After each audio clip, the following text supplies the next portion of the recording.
ವಿಶ್ವದ ಯಾವುದೇ ಕ್ರಿಕೆಟ್ ತಂಡವು ಒಬ್ಬ ಅಥವಾ ಇಬ್ಬರು ಆಟಗಾರರನ್ನು ಅವಲಂಬಿಸಿಲ್ಲ.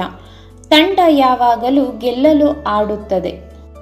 ನಾನು ಒತ್ತಡದಲ್ಲಿ ಆಡುವುದನ್ನು ಇಷ್ಟಪಡುತ್ತೇನೆ. ವಾಸ್ತವವಾಗಿ ಯಾವುದೇ ಒತ್ತಡವಿಲ್ಲದಿದ್ದರೆ ನಾನು ಪರಿಪೂರ್ಣ ವಲಯದಲ್ಲಿಲ್ಲ.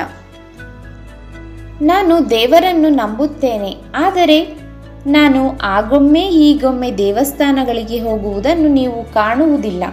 ನಾನು ಸ್ವಯಂ ಸಾಕ್ಷಾತ್ಕಾರದಲ್ಲಿ ನಂಬುತ್ತೇನೆ. ಮನಸ್ಸಿನ ಶಾಂತಿ ನನಗೆ ಬಹಳ ಮುಖ್ಯ.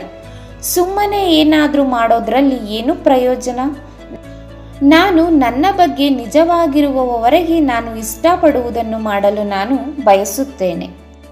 ನಾನು ಹೆಚ್ಚು ಶತಕಗಳನ್ನು ಗಳಿಸಲು ಸಾಧ್ಯವಾದರೆ ನಾನು ಹೆಚ್ಚು ಸಂತೋಷವಾಗಿರುತ್ತೇನೆ. ಬಹುಶಃ ನಾನು ಮಧ್ಯಮ ವರ್ಗದ ಕುಟುಂಬದಿಂದ ಬಂದಿದ್ದವನಾದ್ದರಿಂದ ನನ್ನಲ್ಲಿ ಅಂತಹ ಸ್ವಭಾವವಿದೆ. ನಾನು ದೊಡ್ಡ ವಿಷಯಗಳಲ್ಲಿ ಹೆಚ್ಚು ಉತ್ಸುಕನಾಗುವುದಿಲ್ಲ. ನಾನು ಯಾವಾಗಲೂ ಬ್ಯಾಟ್ ಹಿಡಿದು ಭಾರತಕ್ಕಾಗಿ ಪಂದ್ಯಗಳನ್ನು ಗೆಲ್ಲುವ ಕನಸು ಕಂಡೆ. ಅದೇ ನನ್ನ ಕ್ರಿಕೆಟ್ಗೆ ಸ್ಫೂರ್ತಿ.